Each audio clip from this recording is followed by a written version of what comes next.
अस्सलाम वालेकुम दोस्तों, मैंने पिछली वीडियो में आप सबसे कहा था कि आपके कोई सवालात हों तो मुझसे कीजिए कमेंट बॉक्स में, और आपके उन सवालों के जवाब हमारे आलिम साहब मौलाना मोइनुद्दीन साहब देंगे। तो बहुत सारे सवाल आए उसी एतबार से, रमज़ान के एतबार से सवाल आए, तो उन सवालों में से बहुत सारे मैंने सवाल लिए हैं। आज उन्हीं सवालात पर वीडियो बनेगी इंशाअल्लाह। उन्हीं में से एक सवाल है, एक बहन ने सवाल किया है, ज़कात अदा करने की फजीलत क्या है? कि ज़कात सबसे पहले तो अल्लाह तबारक व तआला का हुक्म है कि अल्लाह तबारक व तआला ने जहाँ पर भी कुरान के अंदर नमाज का ज़िक्र किया है वहाँ पर अक्सर मकामात पे अल्लाह ने ज़कात का भी ज़िक्र किया है। इससे अल्लाह ने कुरान में फरमाया वाक़ीमुस्सलाह व आतुज़्ज़का कि नमाज़ कायम करो ज़कात अदा करो, वाक़ामस्सलात व आतुज़्ज़का कि नमाज़ कायम करो ज़कात अदा करो। जगह जगह अल्लाह ने नमाज के साथ ज़कात का भी ज़िक्र फरमाया है। और ज़कात इस्लाम की जो 5 अरकान हैं, जो अल्लाह के नबी सल्लल्लाहु अलैहि वसल्लम ने इस्लाम के 5 रुकन बयान फरमाए हैं, उनमें से एक ज़कात है।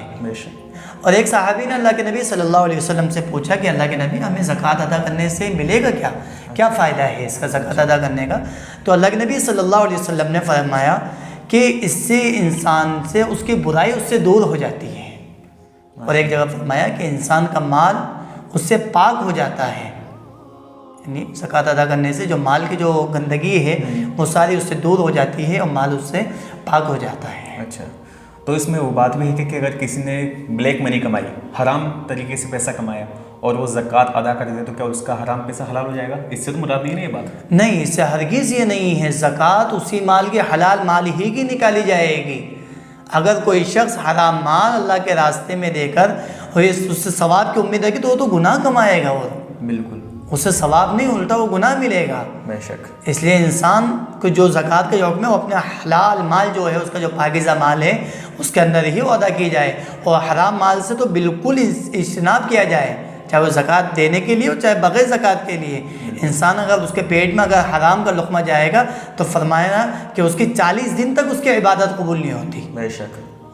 इसलिए आपने सुना कि ज़कात अदा करने की और भी फ़ज़ाइल है। इसलिए इंसान को जो शरीयत ने मांगा कितना है, आप ज़रा ये तो सोचिए कि शरीयत ने मांगा कितना है, सिर्फ 2.5%। 2.5% होता कितना है? 100 रुपये के ऊपर 2.5 रुपये, बिल्कुल है ना। 1 लाख के ऊपर सिर्फ 2500 रुपये।